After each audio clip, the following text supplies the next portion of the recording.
औज़ुबिल्लाहिमिनश्शैतानिर्रजीम बिस्मिल्लाहिर्रहमानिर्रहीम अस्सलाम वालेकुम। Unit number 8 thermal properties of the matter, topic number 8.4 thermal expansion. सबसे पहले हम डिफिनेशन ऑफ थर्मल एक्सपेंशन की तरफ आ जाते हैं कि थर्मल एक्सपेंशन हमारे पास है क्या। तो हम यहाँ पर लिख लेते हैं इसकी डिफिनेशन कि thermal expansion is the tendency of a matter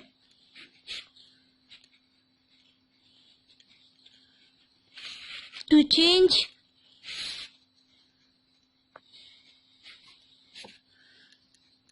its shape, size, area and volume on heating। कि हमारे पास थर्मल एक्सपेंशन हमारे पास होती है और एक हमारे पास कंट्रैक्शन होती है। थर्मल एक्सपेंशन हमारे पास क्या है कि हमारे पास एक ऐसी मैटर की एक ऐसी खूबी या प्रॉपर्टी हुसूसियत कि उसकी शेप, उसकी साइज, उसका एरिया या उसका वॉल्यूम हमारे पास जो है उसमें चेंज आ जाए ऑन हीटिंग, तो हम उसको क्या कहते हैं, उसको हम थर्मल एक्सपेंशन कहते हैं। इसी तरह से हमारे पास कंट्रैक्शन है कि हमारे पास कंट्रैक्शन क्या है कि हमारे पास किसी भी ऑब्जेक्ट के shape, size, matter area, volume में हमारे पास जो है वो कंट्रैक्शन आ जाए, उसमें डिक्रीज आ जाए, तो उसको हम क्या कहते हैं, उसको हम कंट्रैक्शन कहते हैं। या हम इसको इस तरह से भी डिफाइन कर सकते हैं कि हमारे पास increase in size of substance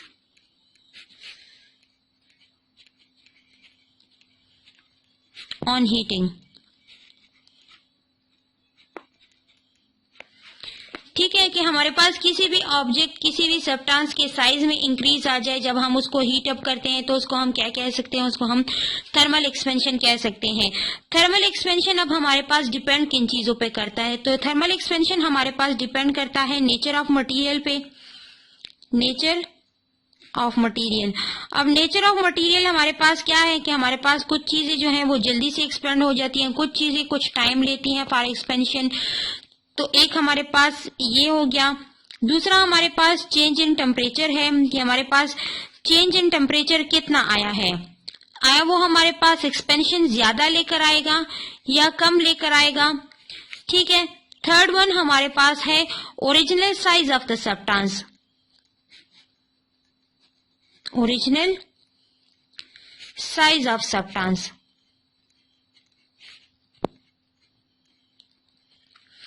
इन पे हमारे पास क्या करता है, इसमें हमारे पास थर्मल एक्सपेंशन जो है वो डिपेंड करती है। अब थर्मल एक्सपेंशन हमारे पास डिफरेंट है फॉर डिफरेंट मटेरियल्स या states of the matter, different for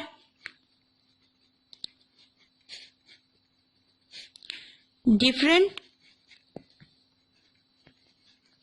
states of matter.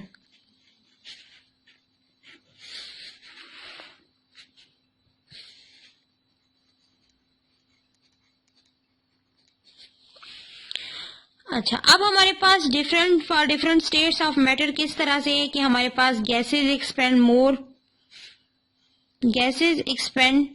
More than liquid and liquid expand more than solid, and liquid expand more than solid. अब हमारे पास gases में expansion क्यों ज्यादा है, क्योंकि गैसेस के मॉलिक्यूल हमारे पास far apart from each other होते हैं, इनकी इंटर मॉलिक्यूलर फोर्स क्या होती है, वो वीक होती है। लिक्विड फिर थोड़े से क्या होते हैं, वो थोड़े से डिस्टेंस पर होते हैं, तो उनकी inter molecule as compare to the solid हमारे पास क्या होती है, वीकर होती है। और सॉलिड की इंटर मॉलिक्यूलर फोर्स हमारे पास क्या है, वो स्ट्रांगर होती है। तो इसी वजह से हमारे पास सॉलिड जो है वो कम एक्सपेंड होते हैं as compare to liquid and gases. यहाँ पर अब हमारे पास नेक्स्ट टॉपिक है टॉपिक नंबर 8.4.1, जिसमें हमारे पास आ जाता है थर्मल एक्सपेंशन ऑफ सॉलिड्स।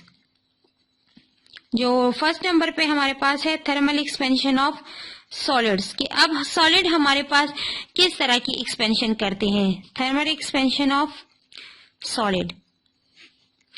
अच्छा, अब सॉलिड में हमारे पास 3 टाइप्स की एक्सपेंशन होती है। 3 टाइप्स की एक्सपेंशन हमारे पास कौन कौन सी होती है? 3 टाइप्स की एक्सपेंशन हमारे पास है, एक है linear thermal expansion, linear thermal expansion,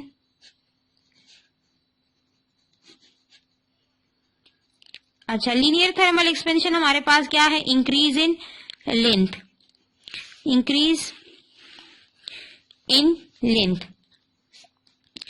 कि हम किसी ऑब्जेक्ट को हीट अप करें और उसके लेंथ में हमारे पास एक्सपेंशन आ जाए तो उसको हम क्या कहेंगे? उसको हम लीनियर थर्मल एक्सपेंशन कहेंगे। अब हमारे पास नेक्स्ट वन है volumetric thermal expansion, volumetric thermal expansion. अब वॉल्यूमेट्रिक थर्मल एक्सपेंशन हमारे पास क्या है कि हमारे पास इंक्रीज इन वॉल्यूम हो जाए, कि हमारे पास किसी भी सब्सटेंस को हम हीट अप करें, इंक्रीज इन वॉल्यूम उसका आ जाए तो उसको हम क्या कहेंगे? उसको हम वॉल्यूमेट्रिक थर्मल एक्सपेंशन कहेंगे। नेक्स्ट हमारे पास है superficial thermal expansion, superficial thermal expansion. अब सुपरफिशियल थर्मल एक्सपेंशन हमारे पास क्या है? सुपरफिशियल थर्मल एक्सपेंशन हमारे पास वो है जिसमें हमारे पास इंक्रीज इन एरिया हो जाए, इंक्रीज इन एरिया, कि एरिया में अगर हमारे पास इंक्रीज आ जाए तो उस एक्सपेंशन को हम क्या कहेंगे? उसको हम सुपरफिशियल थर्मल एक्सपेंशन कहेंगे। अच्छा, अब हमारे पास जब सॉलिड को हम हीट अप करेंगे तो सॉलिड के मॉलिक्यूल हमारे पास क्या हो जाते हैं? वो वाइब्रेट करना स्टार्ट कर देते हैं with increase in the temperature. तो जितना तेजी के साथ वो वाइब्रेट करेंगे तो उतनी तेजी के साथ उनकी एक्सपेंशन हमारे पास होगी। यहाँ पर उन्होंने फर्स्ट वन जो हमारे पास टर्म है that is linear thermal expansion, उसको एक्सप्लेन किया हुआ है। इसकी डिफिनेशन हम लिख लेते हैं। डिफिनेशन हमारे पास लीनियर थर्मल एक्सपेंशन की इस तरह से आ जाएगी कि the increase in length, increase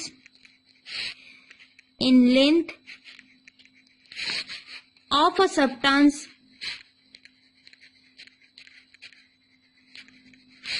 due to rise in temperature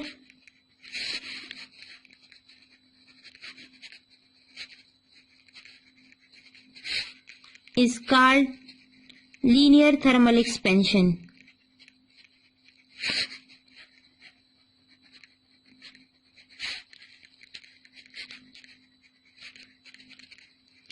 जब हमारे पास लेंथ में इंक्रीज आ जाता है तो इस तरह की एक्सपेंशन को हम क्या कहेंगे? इसको हम लीनियर थर्मल एक्सपेंशन कहेंगे।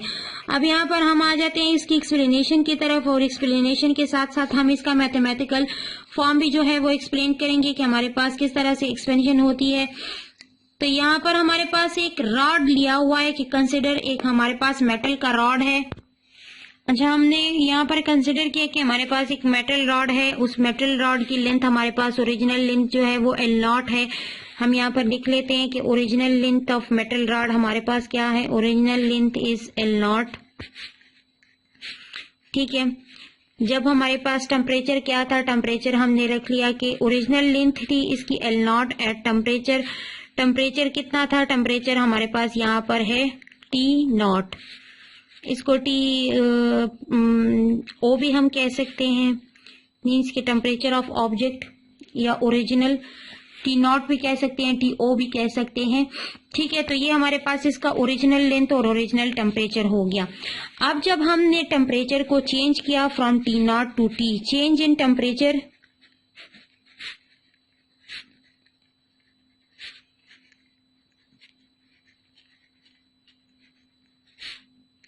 From T0 to T। अब हमने जब टेम्परेचर को चेंज किया तो हमारे पास ओरिजिनल लेंथ जो है वो चेंज हो गई है, हमारे पास चेंज इन लेंथ आ गया, दैट इज LT। हमारे पास जो न्यू लेंथ आ गई, न्यू लेंथ हमारे पास क्या हो जाएगी? New length is LT। तो अब यहां से हम चेंज इन टेम्परेचर को किस तरह से फाइंड करेंगे? तो चेंज इन टेम्परेचर को हम रिप्रेजेंट करते हैं, change in temperature is represented by delta T. तो डेल्टा टी को हम किस तरह से लिखेंगे? डेल्टा टी हमारे पास हो जाएगा T माइनस T0, मीन्स के फाइनल माइनस इनिशियल फाइनल हमारे पास T हो गया जो चेंज आया था, और T नॉट जो हमारे पास ओरिजिनल टेम्परेचर था। इसी तरह से हमारे पास चेंज इन लेंथ भी आ जाएगा, चेंज इन लेंथ। तो चेंज इन लेंथ हमारे पास यहाँ पर आ जाएगा del L is equal to L T minus L naught. ये हमारे पास डेल L हो गया जो चेंज आया था हमारे पास लेंथ में, ओरिजिनल लेंथ और फाइनल लेंथ। तो फाइनल लेंथ माइनस इनिशियल जब हम कर लेते हैं तो हमारे पास चेंज आ जाता है। यहाँ पर हमारे पास है कि एक्सपेरिमेंट से हमने ये शो किया कि हमारे पास जितना टेम्परेचर ज्यादा होगा उतनी हमारे पास लेंथ में भी चेंजेस आएंगे।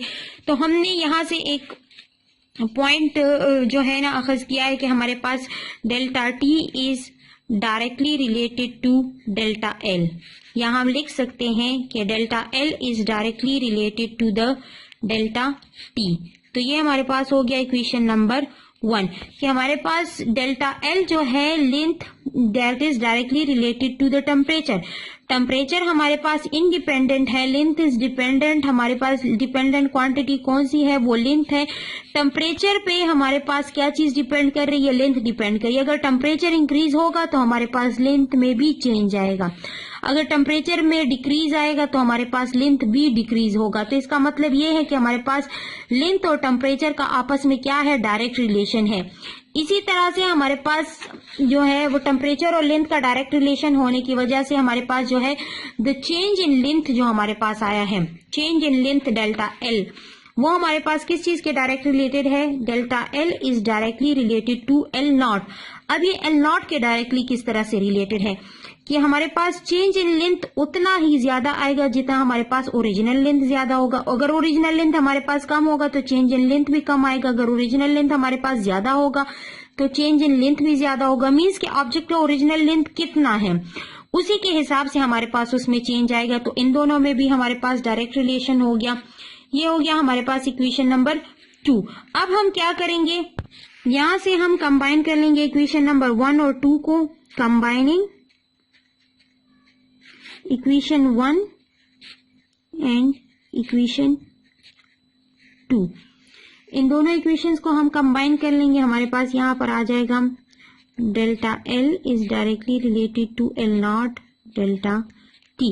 अब हमने इन दोनों इक्वेशंस को कंबाइन क्यों किया, क्योंकि हमारे पास इन दोनों इक्वेशंस का लेफ्ट साइड क्या था, वो सेम आ रहा था। इसी वजह से हमने क्या किया, इक्वेशंस को कंबाइन कर लिया है।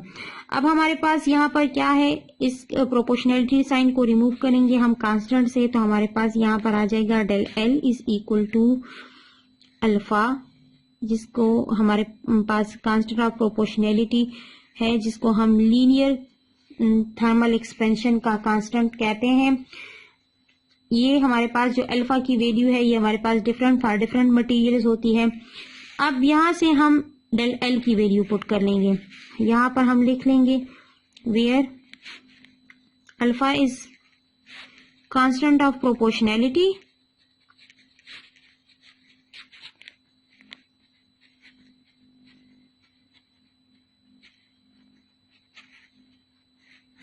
ठीक है।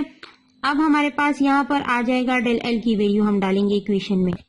अब डेल L की वैल्यू हमारे पास किस चीज के बराबर है, del L is equal to L T minus L naught के बराबर है।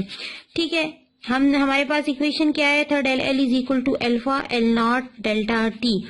अब इस इक्वेशन में हम L की वैल्यू डाल देंगे, डेल्टा L की, L T minus L naught is equal to alpha L naught delta T। अब हम यहाँ से अल्फा को इस साइड पर ले आएंगे, L नॉट हमारे पास L not plus alpha L naught delta T। L not हमारे पास दोनों में कॉमन है, कॉमन ले लेंगे हम। ठीक है, 1 प्लस अल्फा डेल्टा T हमारे पास आ जाएगा। ये हमारे पास जो चेंज इन लेंथ आया था उसकी हमारे पास वैल्यू हो गई। ठीक है, अगर हमारे पास टेम्परेचर, चेंज इन टेम्परेचर जो है वो नेगेटिव होगा, मीन्स कि हमारे पास डेल्टा T की वैल्यू नेगेटिव होगी, नेगेटिव, तो हमारे पास delta L is also negative. तो डेल्टा L की वैल्यू भी हमारे पास क्या होगी, वो भी हमारे पास नेगेटिव होगी, वो भी हमारे पास डिक्रीज होगा। क्यों डिक्रीज होगा, क्योंकि हमने पढ़ा था कि change in temperature is directly related to the sorry delta L is directly related to the change in temperature. तो यहाँ पर हमारे पास ये आ गया। इस इक्वेशन से हम अल्फा की वैल्यू भी फाइंड कर सकते हैं। हमारे पास ये जो इक्वेशन आई है, इक्वेशन नंबर 3, इस इक्वेशन से हम अल्फा की वैल्यू यहाँ से निकाल सकते हैं कि हमारे पास है delta L is equal to alpha L naught delta T. तो इस इक्वेशन से हम अल्फा की वैल्यू निकाल लेंगे dividing both sides by L naught delta T. ये यहाँ से कैंसिल हो जाएगा, हमारे पास आ जाएगा एल नॉट डेल्टा टी। तो अल्फा की वैल्यू हमारे पास आ जाएगी del L divided by L naught delta T. अब अल्फा का यूनिट हमारे पास क्या होगा? अल्फा का यूनिट हमारे पास हो जाएगा metre divided by metre into kelvin. तो हमारे पास मीटर मीटर कैंसिल हो जाएगा, तो अल्फा का यूनिट हमारे पास आ जाएगा केल्विन इनवर्स या सेंटीग्रेड इनवर्स। जो हम कॉमनली यूज करते हैं वो हमारे पास केल्विन और सेंटीग्रेड है। ठीक है, फ़ारेनहाइट स्केल को हम यूज करते हैं फॉर द क्लिनिकल पर्पस, तो इस वजह से यहाँ पर हमारे पास ज्यादातर फ़ारेनहाइट की वैल्यू नहीं आती। अब अल्फा की वैल्यू हमारे पास किस चीज के पे डिपेंड करती है? Value of alpha depend on value of alpha constant of proportionality, जिसको हम कहते हैं अल्फा डिपेंड्स ऑन। किस चीज पे डिपेंड करती है? हमारे पास अल्फा की वैल्यू हमारे पास डिपेंड करती है नेचर ऑफ मटेरियल पे, नेचर ऑफ मटेरियल पे डिपेंड करती है। ठीक है, और हमारे पास जो है इसकी वैल्यू हमारे पास डिफरेंट होगी for different materials.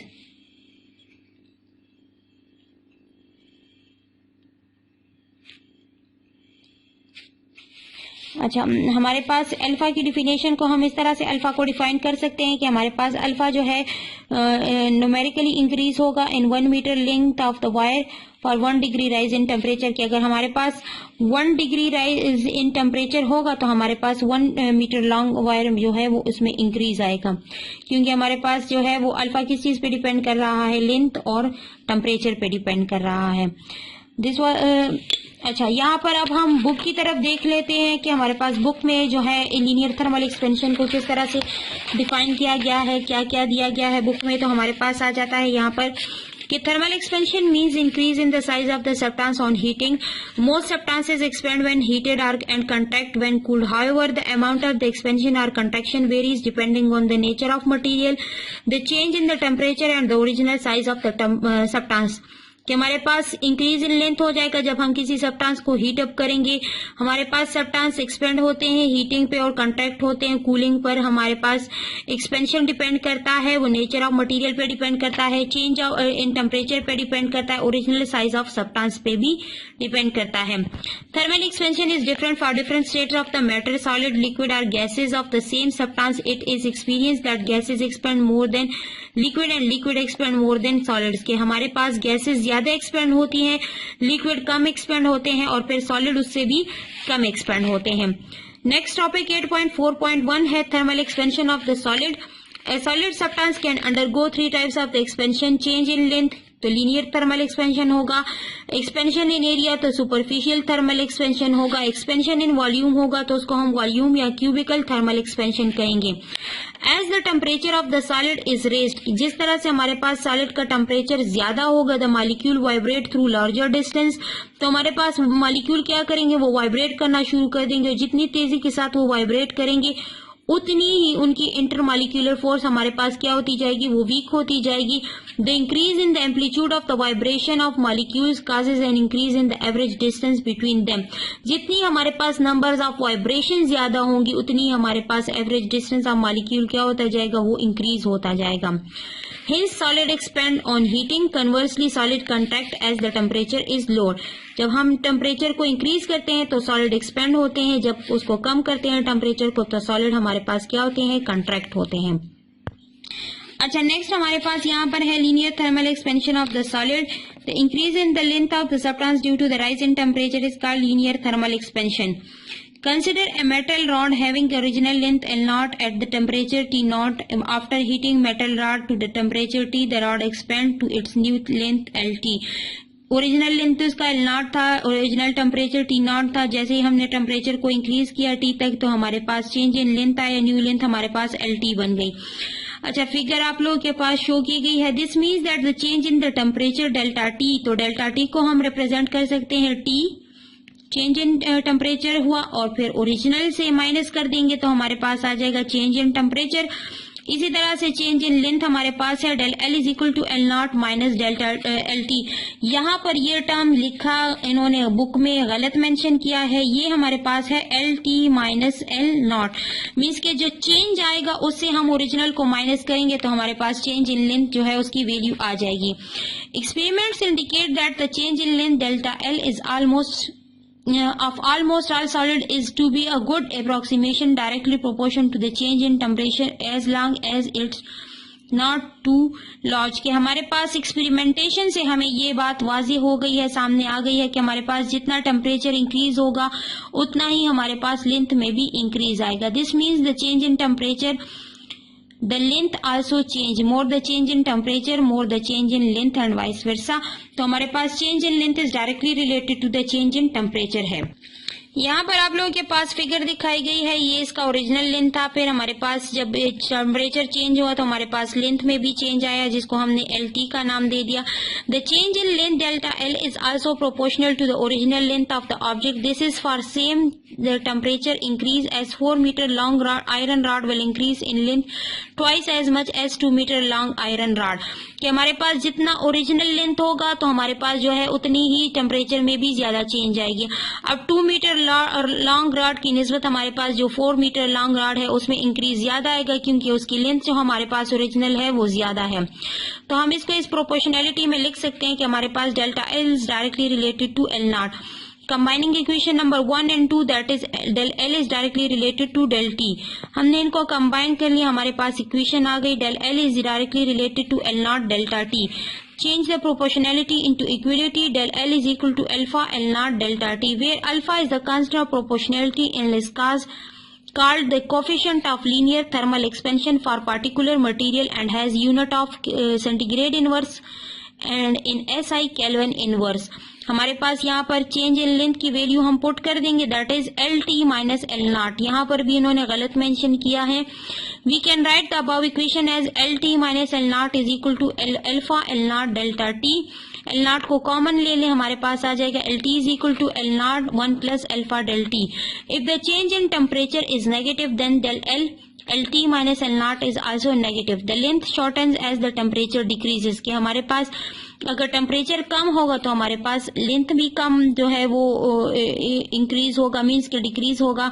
The length of shorten as the temperature decrease, हमारे पास लेंथ में क्या आ जाती है, कमी आ जाती है जितना हमारे पास टेम्परेचर डिक्रीज होता है। From equation 8.6 we can define the coefficient of the linear thermal expansion alpha of the substance as the increase in the length per unit length of a solid per Kelvin rise in temperature। कि हमारे पास increase in length होगा per unit length per Kelvin rise in temperature। In simple words, alpha is numerically the increase in 1 meter long wire of the 1 degree rise in temperature। अगर 1 degree rise in temperature होगा तो हमारे पास 1 meter long wire जो है वो expand होगा। The value of alpha depend on the nature of the material. The value of the coefficient of the linear thermal expansion alpha for the different materials are given in table 8.2। कि हमारे पास different material जो alpha की value है for different material हमारे पास क्या है, डिफरेंट है। स्टील के लिए अलग सी होगी, आयरन के लिए अलग सी होगी, इसी तरह से दूसरे मटेरियल जो है उनके लिए अलग सी होगी। तो हर एक मटेरियल के लिए हमारे पास अल्फा की वैल्यू जो है वो चेंज होगी क्योंकि वो हमारे पास नेचर ऑफ मटेरियल पे डिपेंड करता है कि कितनी तेजी के साथ वो हमारे पास एक्सपेंशन करेगा। That's was our today topic. Thank you so much. Stay blessed and अल्लाह हाफिज।